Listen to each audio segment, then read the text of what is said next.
ये बूढ़ा लाम भी ना। जब माँ तो हुयेन का एक्सीडेंट हुआ था तो उनका चेहरा किसी राक्षस की तरह बुरी तरह झुलस गया था, पर यह बुढ़ा अड़ा रहा कि दीवार पर माँ की 20 साल की उम्र वाली सबसे खूबसूरत तस्वीर ही टांगी जाएगी। अरे, अब तुम दीवार पर किसी अप्सरा की तस्वीर भी टांग दो, तब भी क्या वो माँ उसे देख पाएंगी? क्या बकवास है। खैर, हटाओ इसे। अंतिम संस्कार खत्म हो चुका है। माँ हमें छोड़कर चली गईं। पिताजी, क्या अब आप मेरे साथ आकर रहना चाहेंगे, ताकि मैं आपकी अच्छे से देखभाल कर सकूं?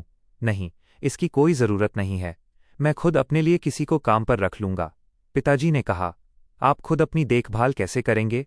आपकी आंखों से तो कुछ दिखता ही नहीं है। क्या आप अब दूसरों को भी उसी तरह तड़पाना चाहते हैं जैसे आपने पूरी जिंदगी माँ को तड़पाया? किसने कहा कि मेरी आंखों से कुछ दिखाई नहीं देता? पिताजी की आवाज़ बदली। पिताजी, आप ये क्या कह रहे हैं? मैंने देखा कि पिताजी ने दीवार पर टंगी तस्वीर को बिल्कुल सही जगह पर छुआ।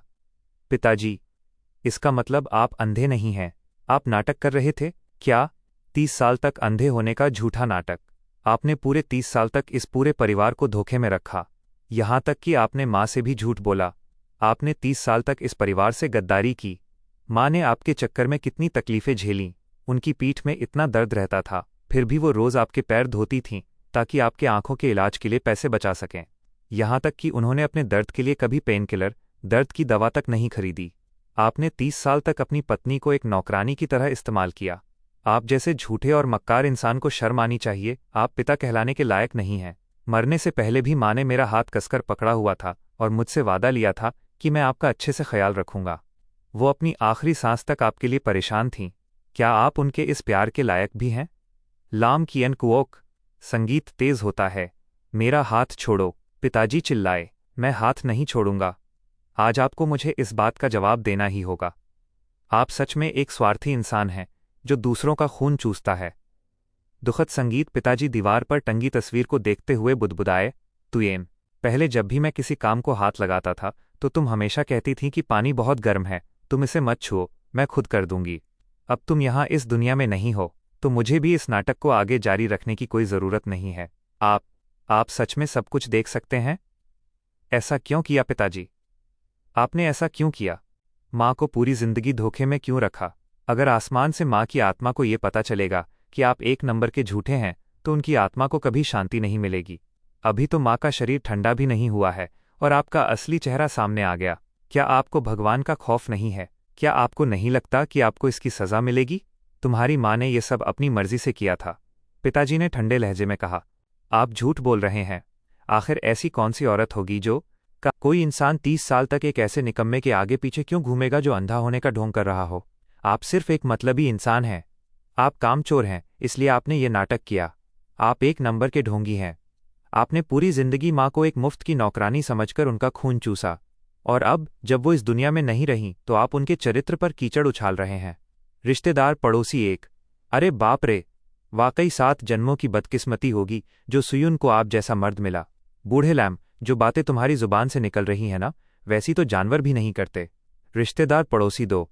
अभी सुयुन की चिता ठंडी भी नहीं हुई और तुमने अपना असली रंग दिखा दिया। सिर्फ मुफ्त की रोटियां तोड़ने के लिए 30 साल तक अंधे होने का नाटक किया। किस मुंह से यहां खड़े हो तुम? पिता, एकदम गंभीर और कड़क आवाज में। पिछले 30 सालों में मैंने इससे 100 गुना ज्यादा जहरीले और कड़वे ताने झेले हैं, और वो सब मैंने अपनी उयेन सुयुन के लिए बर्दाश्त किया है। तुम जैसे लोगों की इतनी औकात नहीं कि मुझ पर उंगली उठा सको। पिता आगे बढ़कर घर की एक सीक्रेट अलमारी या लॉकर खोलने लगते हैं। बेटा, घबराकर पिता को रोकते हुए, आप ये क्या कर रहे हैं? जब माँ जिंदा थीं तो उन्होंने घर का एक नियम बनाया था कि इस चीज को कभी नहीं खोला जाएगा। अपना हाथ हटाइए पिताजी, इसे मत छुइए। पिता, दृढ़ता से, अपना हाथ हटाओ यहां से। पिता लॉकर खोलते हुए, आंखों में आंसू। 30 साल बाद आखिरकार आज मैं खुद को दोबारा देख पा रहा हूं। और सुयुन, अब तुम्हें भी कभी मेरी आंखों में अपने लिए वो झिझक, वो हीन भावना, इनसिक्योरिटी नहीं देखनी पड़ेगी। बेटा, कांपती आवाज में, ये सब क्या है? पिता, ये तुम्हारी माँ की डायरी है और मेरी भी। इसमें हमारे पिछले 30 सालों के खून और आंसू लिखे हैं। तुम्हें एक जवाब चाहिए था ना? इसे पढ़ने के बाद तुम्हें सब समझ आ जाएगा। फ्लैशबैक सीन माइनस पुराना दौर माइनस बैकग्राउंड में हल्का रोमांटिक म्यूजिक। पिता, याद करते हुए, वो हमारी शादी की सालगिरह का दिन था। उस साल सुयुन सिर्फ 22 साल की थी। वो आसपास के 10 गांवों में सबसे खूबसूरत लड़की थी। खासकर उसकी वो चमकदार आंखें और उसकी आंख के नीचे का वो खूबसूरत तिल, ब्यूटी मार्क। जो भी उसे देखता था तारीफ किए बिना नहीं रहता था। पिता। उस समय मैं फैक्ट्री में एक सीनियर इंजीनियर था, नौजवान, पढ़ा लिखा और जोश से भरा हुआ। फ्लैशबैक में युवा सुयुन हंसते हुए कहती है, युवा सुयुन, किएन कुओक, देखो ना, क्या मैं इस सफ़ेद फ्रॉक में अच्छी लग रही हूं? युवा पिता, बहुत खूबसूरत मेरी उयेन उयेन, तुम पर तो हर रंग खिलता है। पिता, भारी आवाज में, वो सच में बहुत खूबसूरत थी। मेरी आंखों में इस पूरी दुनिया में सिर्फ वही एक थी, सबसे चमकती हुई, सबसे नायाब।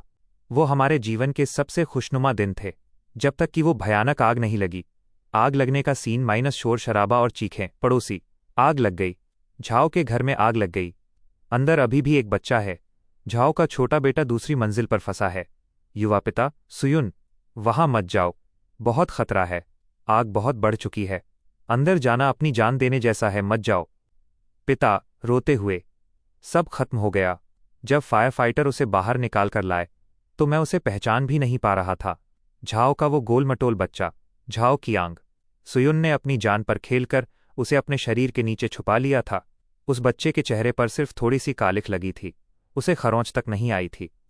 लेकिन मेरी सुयुन, उसकी वो सबसे खूबसूरत सफ़ेद फ्रॉक जलकर कोयला हो चुकी थी। कपड़े का एक एक धागा उसकी झुलसी हुई त्वचा से चिपक गया था। डॉक्टर, कॉमरेड लैम, आप खुद को मानसिक रूप से संभाल लीजिए। अस्पताल का सीन। युवा सुयुन, रोते हुए अपना चेहरा छुपाती है, किएन कुओक। युवा पिता, उसे गले लगाते हुए, तुम्हें क्या हुआ है? मत देखो। सुयुन, प्लीज खुद को आईने में मत देखो, मेरे दिल में तुम हमेशा सबसे खूबसूरत रहोगी। पिता, डायरी पढ़ते हुए, मुझे लगा था कि आग की उस त्रासदी और अस्पताल के इलाज के बाद सबसे मुश्किल दौर बीत चुका है। लेकिन मुझे क्या पता था कि अस्पताल से छुट्टी मिलने के बाद के दिन असली दुस्वप्न, नाइटमेयर होने वाले थे। पिता, घर आने के बाद उसने कभी दरवाजे से बाहर कदम नहीं रखा। वो किसी से मिलने की हिम्मत नहीं कर पाती थी, पर जिंदगी तो जीनी थी। मेरी सांत्वना और हिम्मत देने के बाद आखिरकार उसके अंदर जीने की थोड़ी उम्मीद जगी। पिता, एक दिन उसने अपनी पूरी हिम्मत जुटाई और उस बच्चे से मिलने गई जिसकी जान उसने अपनी जान पर खेलकर बचाई थी। बच्चा सुयुन को देखकर चिल्लाता है, बच्चा, मम्मी, मम्मी, मुझे बचाओ, यहां भूत आया है। बच्चे की मां, सुयुन को धक्का देते हुए गुस्से में, तुम यहां क्या कर रही हो? जब तुम्हारा चेहरा ऐसा डरावना हो चुका है तो बाहर निकलकर लोगों को डराने की क्या जरूरत है? अगर डर के मारे मेरे बेटे को कुछ हो गया तो क्या तुम उसकी भरपाई कर पाओगी? कितनी अपशकुनी औरत है। भागो यहां से। इस बच्चे की मां गुस्से में चिल्लाते हुए, भागो यहां से, जल्दी भागो। अब दवा के पैसों के बहाने हमारे गले मत पड़ जाना। पड़ोसी, फुसफुसाते हुए, हे भगवान, ये चेहरा तो सच में बहुत डरावना है। मुझे पूरा यकीन है कि लाम किएन कुओक अब इस औरत को तलाक दे देगा। आखिर ऐसा कौन मर्द होगा जो रोजाना रात को ऐसे डरावने चेहरे को सामने देखकर सो पाएगा? इसे देखकर तो किसी को भी बुरे सपने आने लगेंगे। दर्द भरा संगीत। उस एक्सीडेंट के बाद उस रात जब मैं घर वापस लौटा तो मैंने देखा कि घर के सारे शीशे, मिरर्स टूटकर चकनाचूर हो चुके थे। तुयेन, मैं हूं, तुम्हारा पति। नहीं, मेरे पास मत आना। वह कमरे के कोने से चीखी, किएन कुओक, तुम मेरे पास मत आओ। मैं अब तुम्हारी पत्नी कहलाने के लायक नहीं रही। अब मैं एक बदसूरत राक्षस बन चुकी हूं, एक ऐसी डायन जिसे देखकर छोटे बच्चे भी डर के मारे रोने लगें। तुम मुझे देखोगे तो क्या तुम्हें डर नहीं लगेगा? क्या तुम्हें मुझसे घिन नहीं आएगी? मैंने न जाने कितनी बार आगे बढ़कर उसे गले लगाने और संभालने की कोशिश की, लेकिन जब भी मेरी नजरें उसके चेहरे की तरफ जाती वो डर के मारे अपनी आंखें चुरा लेती और उसका पूरा शरीर कांपने लगता। वो मुझसे अपना चेहरा छिपाने की कोशिश करती थी। भले ही मेरी आंखों में उसके लिए सिर्फ और सिर्फ बेइंतहा मोहब्बत और उसका दर्द था, पर वह उसे हमेशा तरस दया समझ बैठती थी। और दुनिया की नफरत के मुकाबले मेरा उस पर तरस खाना उसके दिल पर किसी आरी की तरह चलता था, जो उसे अंदर ही अंदर काट देता था। मैं तुम्हारे आगे हाथ जोड़ती हूं किएन कुओक, प्लीज मेरे चेहरे की तरफ मत देखो। मुझे खुद से ही घिन आ रही है। जब मैं खुद अपना चेहरा नहीं देख सकती तो तुम कैसे देखोगे? मैं भीख मांगती हूं तुमसे, तुम यहां से चले जाओ। हम दोनों तलाक ले लेते हैं। नहीं, मैं तुम्हें तलाक नहीं दूंगा। तुएन, मैं तुमसे नफरत नहीं करता और न ही मुझे तुमसे कोई घिन है। उस वक्त मुझे लगा था कि ये सिर्फ कुछ दिनों की बात है। मुझे लगा कि अगर मैं हमेशा उसके साथ साए की तरह खड़ा रहूंगा तो एक न एक दिन वो अपना पुराना हौसला और हिम्मत वापस पा लेगी। लेकिन फिर उस काली और गहरी रात को, तुयेन, तुमने ऐसा क्यों किया? तुम अपनी जान देने की कोशिश क्यों कर रही थीं? तुमने मुझे क्यों रोका किएन कुओक? वह फूट फूट कर रोने लगी। मैं अब इस दुनिया के लिए सिर्फ एक मजाक बनकर रह गई हूं। मैं तुम पर सिर्फ एक बोझ हूं। मेरा हाथ छोड़ दो किएन कुओक, मैं तुम्हारे आगे भीख मांगती हूं। उस खौफनाक पल में मुझे आखिरकार एक कड़वा सच समझ आ गया। जब तक मेरी आंखें सही सलामत हैं और खूबसूरत बदशक्ल के बीच का अंतर देख सकती हैं, जब तक मैं इस दुनिया के रंगों को देख सकता हूं, तब तक मेरे सामने आते ही वो हमेशा खुद को छोटा और लाचार महसूस करेगी। उसकी उन दर्द से भरी आंखों की बची कुची उम्मीद भी अब पूरी तरह बुझ चुकी थी। लेकिन मैं उसे जिंदा देखना चाहता था। मैं चाहता था कि वो मेरे सामने एक बार फिर से अपना सिर उठाकर जी सके। अगर इस दुनिया के लोगों की नज़रों के तीर किसी खंजर की तरह थे, तो मैं अपनी ही आंखों की रोशनी को ख़त्म करने के लिए तैयार था, ताकि उन खंजरों को हमेशा के लिए तोड़ सकूं, भले ही इसके लिए मुझे सिर्फ नाटक ही क्यों न करना पड़े। डायरी के पन्नों को पलटते हुए, जहां नीचे लिखे शब्द काफ़ी अजीब और कांपते हाथों से लिखे गए थे। यह वो वक्त था जब मैंने इस पागलपन भरे फैसले को आजमाने के बाद डायरी लिखना शुरू किया था। यह मेडिकल रिपोर्ट और अंधे होने का सर्टिफिकेट सब झूठ था। ये रिपोर्ट मेरे एक पुराने डॉक्टर दोस्त लाओ ट्रोंग ने मेरे कहने पर बनाई थी। लाम किएन कुओक, तुम सच में पूरी तरह से पागल हो चुके हो। तुम्हारी भली चंगी आंखें हैं और तुम कह रहे हो कि तुम रातों रात अंधे बन जाओगे। इसके बाद तुम्हारी नौकरी का क्या होगा? तुम्हारी आगे की जिंदगी कैसे कटेगी? लाओ चुओंग मुझ पर चिल्लाया था। लाओ चुओंग, तुम मेरी सिचुएशन को नहीं समझोगे। मैं मजबूर हूं। मेरे बिना तुयेन अब और जिंदा नहीं रह पाएगी। अगर उसे कुछ भी हुआ तो मेरी इस जिंदगी का भी कोई मोल नहीं रह जाएगा। तुम बस ये समझ लो कि तुम ये झूठी रिपोर्ट बनाकर हम दो इंसानों की जान बचा रहे हो। ठीक है, मैं तुम्हारी मदद करूंगा, पर तुम सच में एक नंबर के पागल हो। लाओ चुओंग ने हार मानते हुए कहा था। कहाँ मुझे अभी भी अपने परिवार को पालने और उयान अपनी बेटी की देखभाल के लिए पैसे कमाने थे, इसलिए मैं सचमुच अंधा नहीं हो सकता था। मैं फैक्ट्री में मशीनों को ठीक करने वाला एक सीनियर इंजीनियर था। फैक्ट्री के सभी मुख्य और ज़रूरी उपकरणों की देखरेख मेरे ही हाथों में थी। मैंने इस बारे में अपने बॉस, फैक्ट्री के मालिक से पहले ही बात कर ली थी और मेरे अंधे होने के बाद इस राज को छिपाने में उनकी मदद मांगी थी। उन्होंने मुझे फैक्ट्री में एक तकनीकी सलाहकार, टेक्निकल एडवाइज़र के पद पर बनाए रखने की अनुमति दे दी। ये बहाना बनाया गया कि भले ही मेरी आंखें चली गई हों, लेकिन जब तक मेरे कान सही सलामत हैं, मैं मशीनों की आवाज़ सुनकर ही उनकी खराबी का पता लगा सकता हूं। इस तरह मुझे घर से काम करने की मंजूरी मिल गई और मेरी पूरी सैलरी, तनख्वाह भी आती रही। अब मुझे जिस चीज़ की ज़रूरत थी वो था फैक्ट्री में होने वाला एक परफेक्ट एक्सीडेंट, काम के दौरान हादसा। किएन कुओक, संभल कर। फैक्ट्री में अचानक आवाज़ गूंजी और प्लान के मुताबिक हादसा हो गया। किएन कुओक, तुम होश में आ गए? तुमने तो मुझे डरा ही दिया था। जब मैंने अपनी आंखें खोलीं तो तुयेन मेरे सामने थी। उस एक्सीडेंट वाले दिन के बाद से उसने डर के मारे घर से बाहर कदम तक नहीं रखा था, लेकिन जैसे ही उसने मेरे घायल होने की खबर सुनी, वो सब कुछ भूलकर सीधे अस्पताल भागी चली आई। तुयेन, तुम कहाँ हो? कमरे में लाइट क्यों नहीं जलाई? यहाँ इतना अंधेरा क्यों है? मैंने नाटक करते हुए पूछा। किएन कुओक, अभी तो बाहर अच्छी खासी धूप है, दिन का समय है। तुयेन की आवाज़ कांप उठी। दिन का समय है? ऐसा कैसे हो सकता है? मुझे कुछ भी दिखाई क्यों नहीं दे रहा? हर तरफ इतना घनेरा अंधेरा क्यों है? सब कुछ काला क्यों दिख रहा है? मैं चिल्लाया।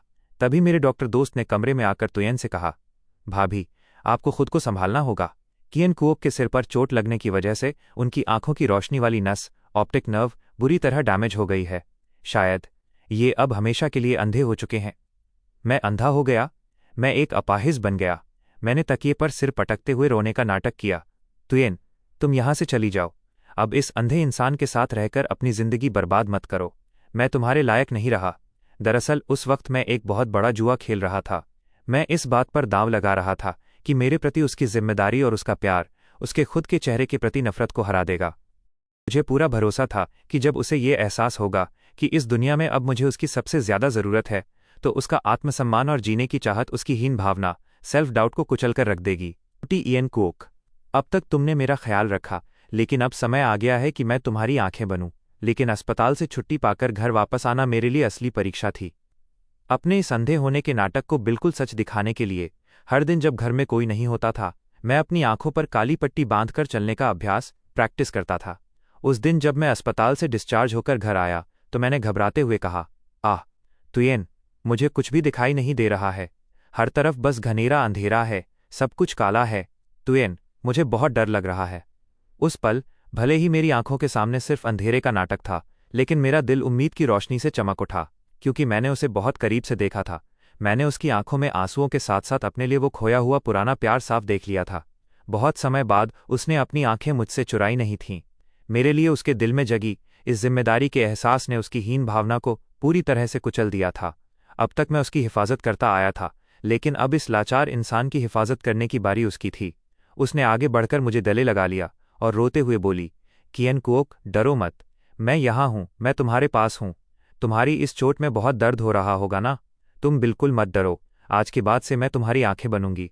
मुझे कोई दर्द नहीं हो रहा है तुयेन। जब तक तुम मुझे इस तरह गले लगाने और मेरा हाथ थामने के लिए तैयार हो, तब तक इस लाम किएन कुओक की पूरी जिंदगी सफल है, मैंने भावुक होकर कहा। उस दिन के बाद से तुयेन पूरी तरह बदल गई और हमारे घर का माहौल भी एक बार फिर खुशियों से भर गया।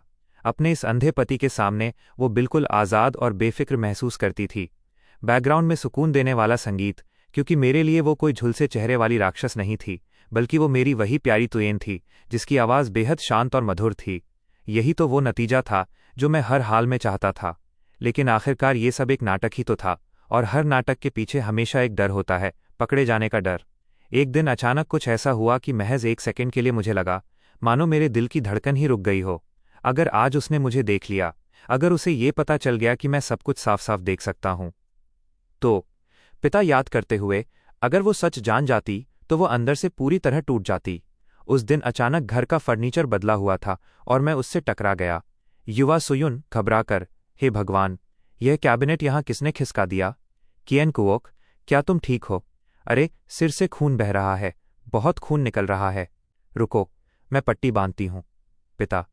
मैं उसकी गोद में सिर रखे उसके दिल की तेज धड़कने सुन रहा था। उसने मुझसे पूछा, क्या बहुत दर्द हो रहा है? मैंने कहा, हाँ, बहुत दर्द हो रहा है, लेकिन अपने इस झूठ को बचाए रखने के लिए और उसकी वो खोई हुई मुस्कान वापस देखने के लिए। अगर मुझे इससे 10 गुना ज्यादा दर्द भी सहना पड़ता तो मैं हंसकर सह लेता।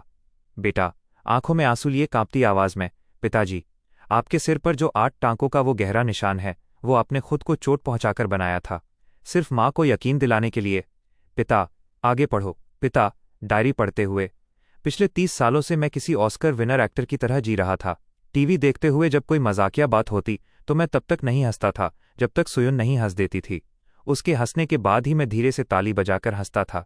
सड़क पार करते समय सामने से आती गाड़ी को देखकर भी मैं जानबूझकर नहीं हटता था, ताकि सुयुन दौड़कर मेरा हाथ पकड़कर मुझे बचा सके। सब्जी काटते हुए जब उसका हाथ कट जाता तो मैं जख्म को देखने के बजाय जानबूझकर यहाँ वहाँ हाथ मारकर उसे ढूंढने का नाटक करता था, ताकि वो आकर मुझ पर पट्टी बांधे। इन 30 सालों में मैंने जो मानसिक तनाव झेला है वो कोई नहीं जान सकता। लेकिन मैं खुश था, पिता, क्योंकि मुझे सुयुन की वो मुस्कान वापस मिल गई थी।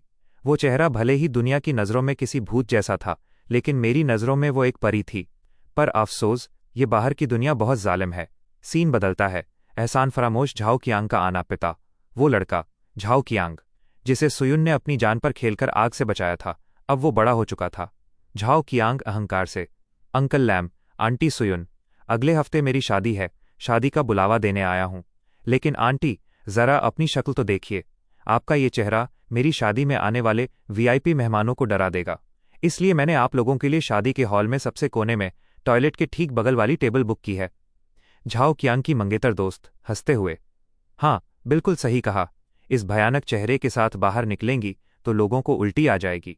इस परिवार को तो देखो, एक बदसूरत औरत और एक अंधा बुढ़ा, राम मिलाए जोड़ी, एकदम परफेक्ट मैच। झाओ कियांग के हंसने की आवाज। पिता, गुस्से में, वो भूल गया। अगर 30 साल पहले सुयुन ने अपनी जान पर नहीं खेली होती तो आज वो राख का ढेर होता।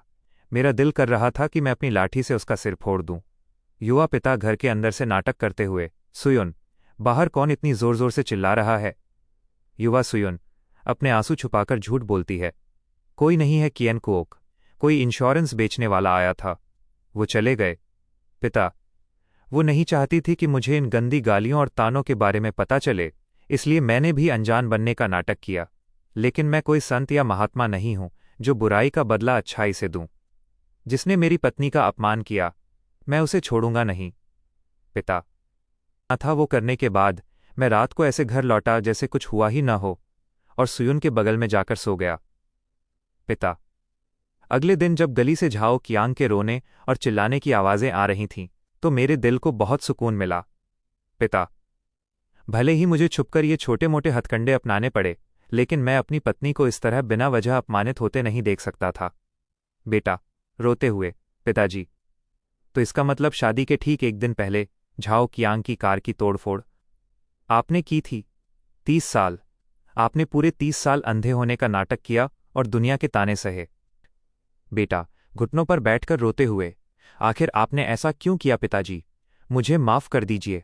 मैं सच में कुछ नहीं जानता था। मैंने आप पर गलत इल्ज़ाम लगाए। मुझे माफ़ कर दीजिए पिताजी, मुझे माफ़ कर दीजिए। मेरे मन में, आखिर उन्होंने ऐसा क्यों किया? खुद को इतनी बड़ी तकलीफ में क्यों रखा? पिताजी, मुझे माफ़ कर दीजिए।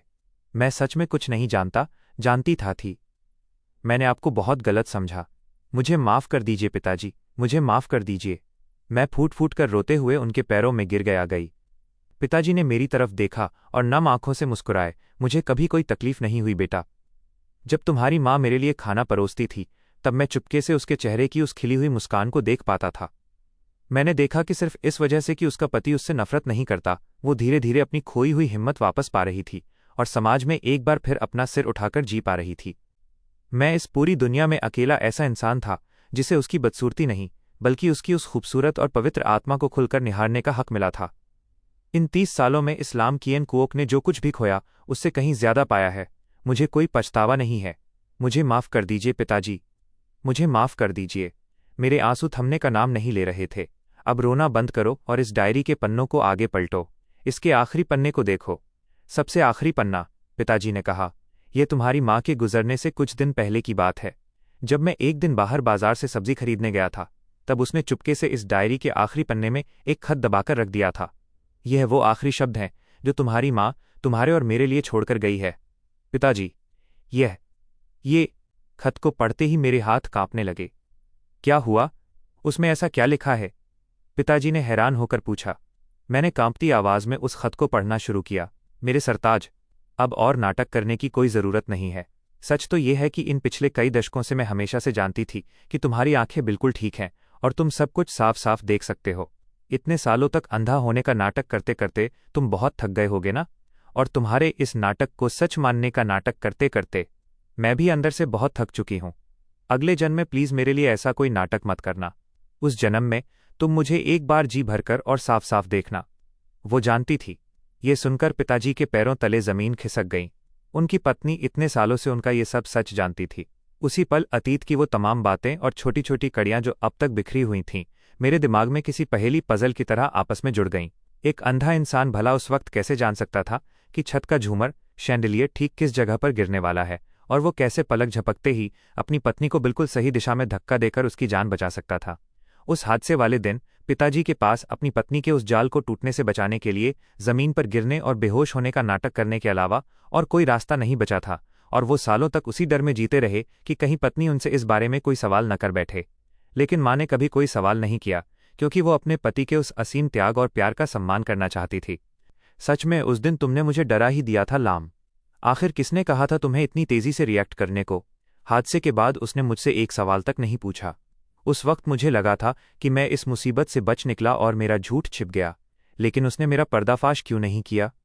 क्योंकि वो मुझे बहुत अच्छे से समझती थी। वो जानती थी कि मैं अंधे होने का ये नाटक क्यों कर रहा हूं।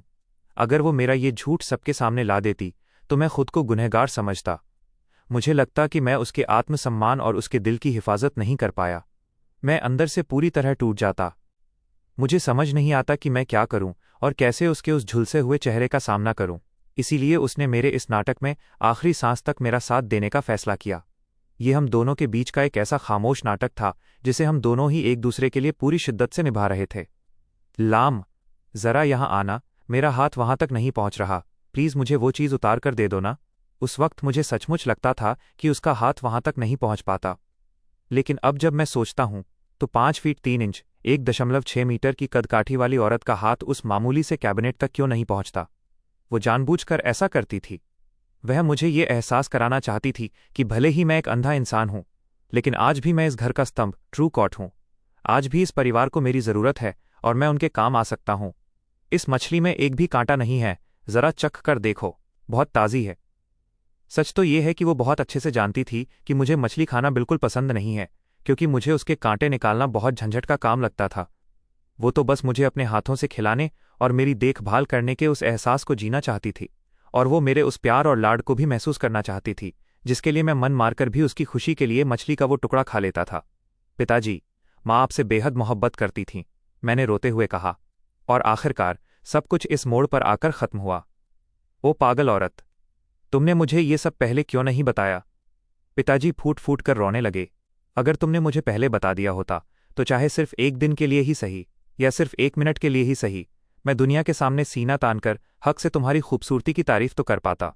फिर अचानक बदलाव, पिता झाओ कियांग को ललकारते हुए कड़क आवाज में। लेकिन सुयुन के सम्मान के लिए मैं आज अपना यह नियम तोड़ने से पीछे नहीं हटूंगा। जिसे भी अपनी जान प्यारी नहीं है, वो एक कदम आगे बढ़ाकर देख ले। झाओ कियांग डरकर पीछे हटते हुए, पागल, ये पूरा परिवार ही पागल हो चुका है। बेटा, झाओ कियांग डरकर दुम दबाकर भाग गया। लेकिन ये कहानी अभी खत्म नहीं हुई थी। मैं, लैम हाओ, तब से अपने फ़ोन से सब कुछ रिकॉर्ड कर रहा था। जैसे ही मैंने ये वीडियो इंटरनेट पर डाला, ये आग की तरह फैल गया। लाखों नेटिजन्स सीयू डैन मैंग उस एहसान फरामोश झाओ कियांग पर भड़क उठे। लेकिन हमारे पास इन सब बातों पर ध्यान देने का वक्त नहीं था। घर का सीन माइनस पिता एक पुरानी अलमारी से लाल शादी का जोड़ा चियोंग साम निकालते हैं। पिता भारी आवाज में, यह 30 साल पुरानी पोशाक है। हमारी शादी के रिसेप्शन के लिए हमने इसे तैयार किया था। लेकिन उस हादसे के बाद सुयुन ने डर और शर्म के मारे इस जोड़े को कभी आंख उठाकर देखा तक नहीं। मेरी उयेन उयेन, तुम इस लिबास में कितनी खूबसूरत लगती। पिता अचानक दृढ़ संकल्प के साथ, लैम हाओ, बेटा, जी पिताजी, क्या बात है? पिता, जाओ और गाड़ी निकालो, मुझे शहर के सबसे बेहतरीन फोटो स्टूडियो लेकर चलो। बेटा हैरान होकर, फोटो स्टूडियो? पर वहां किस लिए पिताजी? पिता, मुझे तुम्हारी माँ का वो रूप वापस देखना है। आज की तकनीक बहुत आगे बढ़ चुकी है ना? वो क्या कहते हैं उसे? एआई, आर्टिफिशियल इंटेलिजेंस, जिससे पुरानी तस्वीरें ठीक हो जाती हैं। मैं चाहता हूं कि ये लाल जोड़ा तुम्हारी माँ के उस रूप पर सजे। मैं देखना चाहता हूं कि अगर वो आग का हादसा न हुआ होता, अगर वो सब कुछ सामान्य होता, तो मेरी सुयुन कैसी दिखती? बेटा भावुक होकर, जी पिताजी, मैं आपको अभी लेकर चलता हूं। मेरा एक कॉलेज का दोस्त है, वो इसी एडवांस्ड टेक्नोलॉजी पर काम करता है। फोटो स्टूडियो लैब का सीन माइनस कंप्यूटर स्क्रीन पर काम चल रहा है। बेटा का दोस्त भरोसा देते हुए, अंकल, आप बिल्कुल फिक्र मत कीजिए, भले ही मुझे अपनी पूरी ताकत लगानी पड़े, मैं आंटी सुयुन का वो सबसे खूबसूरत रूप आपको वापस लाकर दूंगा। ये थोड़ा पेचीदा काम है। हमें आंटी की 22 साल की उम्र की पुरानी तस्वीर, हादसे के बाद के उनके चेहरे के हल्के निशान और इस लाल जोड़े चियोंग साम की हर एक डिटेल को कंप्यूटर में स्कैन करना होगा। पिता स्क्रीन को देखते हुए टोकते हैं, नहीं, यह सही नहीं है। उनकी आंखें इससे कहीं ज्यादा सौम्य और शांत थीं, इतनी तीखी नहीं थीं। पिता, और यहाँ होठों के इस कोने पर जब वो मुस्कुराती थीं, तो यहाँ एक गहरा डिम्पल, गाल में गड्ढा पड़ता था। भले ही अब उनकी उम्र ढल चुकी थी, लेकिन चेहरे की वो खूबसूरत लकीरें इसमें जरूर होनी चाहिए। भावुक म्यूजिक शुरू होता है। पिता, उनकी पीठ को थोड़ा और सीधा करो। हादसे के बाद जब भी वो बाहर कदम रखती थीं, वो हमेशा अपनी पीठ एकदम सीधी रखती थीं, ताकि कोई उन्हें कमजोर समझकर उनका मजाक न उड़ा सके। बेटा नैरेशन, मेरे दोस्त ने लगातार 3 दिन और 3 रात इस पर काम किया, और आखिरकार वो तस्वीर तैयार हो गई। बेटा, पिताजी जरा देखिए। पिता तस्वीर को छूते हुए, आंखों में आंसू। सुयुन, उयेन उयेन मेरी, देख रही हो? उम्र ढलने के बाद भी तुम कितनी खूबसूरत लग रही हो। तुम कोई भूत नहीं हो सुयुन, तुम इस दुनिया की सबसे खूबसूरत औरत हो, और हमेशा रहोगी। बेटा नैरेशन, जो वीडियो मैंने इंटरनेट पर डाला था, उसने तहलका मचा दिया था। हर न्यूज़ चैनल और सोशल मीडिया पर सिर्फ इसी की चर्चा थी। झाओ कियांग को लोग थू थू कर रहे थे, और उसे उसकी औकात मिल चुकी थी। लेकिन उससे भी कहीं ज्यादा लोग मेरी माँ और पिताजी की इस अधूरी मगर अमर मोहब्बत की दास्तान को सुनकर रो पड़े थे। बेटा, शहर के सबसे बड़े आर्ट म्यूजियम में एक स्पेशल एग्जीबिशन प्रदर्शनी रखी गई, जिसका नाम था ब्लाइंड लव, अंधा प्यार। पिताजी इसके लिए मान गए। वो मशहूर नहीं होना चाहते थे, वो बस दुनिया को बताना चाहते थे कि उनकी सुयुन कितनी महान और अनमोल थीं।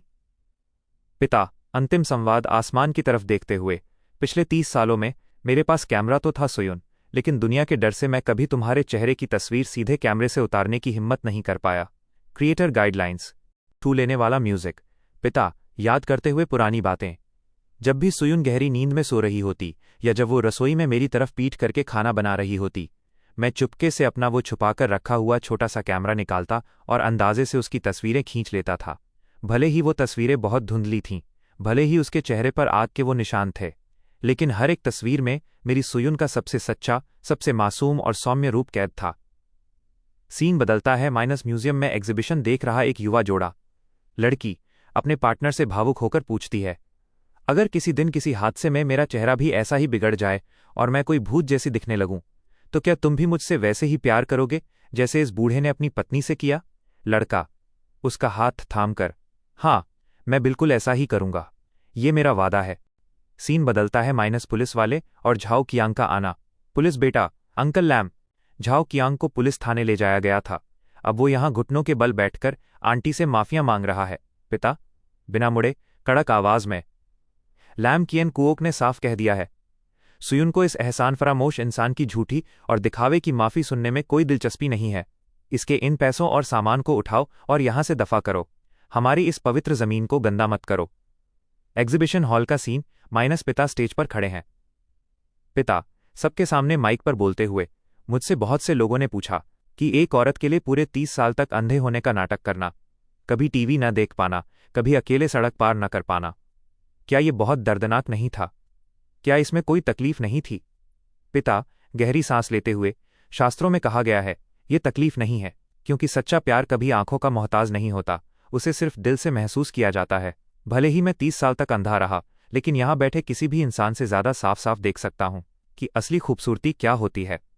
पिता आंखों में गर्व के आंसू लिए, मेरी पत्नी सुयुन, उस आग ने उसके चेहरे को जरूर झुलसा दिया था। चेहरे पर निशान थे, लेकिन उसके दिल के अंदर एक पावन रोशनी थी, और उसी रोशनी ने मुझ जैसे आम इंसान लैम कियन कुओक की पूरी जिंदगी का रास्ता रोशन कर दिया। पिता तस्वीर को देखते हुए, सुयुन, इस बार तुम्हारा ये कियन कुओक सच में कोई नाटक नहीं कर रहा है। म्यूजिक भारी होता है। पिता का कमजोर होना। बेटा, नैरेशन। प्रदर्शनी खत्म होने के बाद मुझे ऐसा लगा जैसे पिताजी के शरीर की आखिरी ताकत भी खत्म हो गई हो। जो एक जिद उन्होंने अपने अंदर पाल रखी थी, जैसे ही वो पूरी हुई, उनका शरीर ढह गया। डॉक्टर ने कहा कि वो पूरी तरह थक चुके हैं। उम्र बढ़ने के साथ होने वाली आंखों की बीमारी, मैक्युलर डिजेनरेशन के कारण अब सचमुच उनकी आंखों की रोशनी बहुत कम होने लगी थी। बेटा, ऐसा लगा जैसे भगवान अब वो हक वापस ले रहे थे जो उन्होंने 30 साल तक पिताजी को एक्स्ट्रा दिया था। लेकिन पिताजी को डर नहीं था, बस पूरी तरह अंधा होने से पहले उन्हें एक आखिरी काम करना था। उन्होंने मुझसे कहा कि मैं उन्हें उनके पुराने गांव ले चलूं। पुराने गांव का सीन। हरियाली और फूलों का खिलना। पिता नैरेशन। मैं सुयुन की यादों को लेकर उस जगह वापस जाना चाहता था जहां से सब शुरू हुआ था। ये वो जगह थी जो कभी आग का दरिया बन गई थी, जिसने सुयुन की पूरी जिंदगी छीन ली थी। लेकिन आज यहां बच्चे हंस रहे हैं, बुजुर्ग मुस्कुरा रहे हैं। अब मेरे दिल में इस दुनिया के लिए कोई शिकायत नहीं है। पिता आसमान की तरफ हाथ फैलाकर, सुयुन, देखो ना, कितने सुंदर फूल खिले हैं, क्योंकि हमने अपनी जिंदगी के 30 साल देकर एक ऐसी दुनिया बनाई थी जो सिर्फ हमारी थी। उस दुनिया में तुम सबसे खूबसूरत थीं और मैं बस एक अंधा इंसान था। इंसान में कमियां तो होती हैं, लेकिन जब हम दोनों साथ थे तो हम एक दूसरे को पूरा करते थे।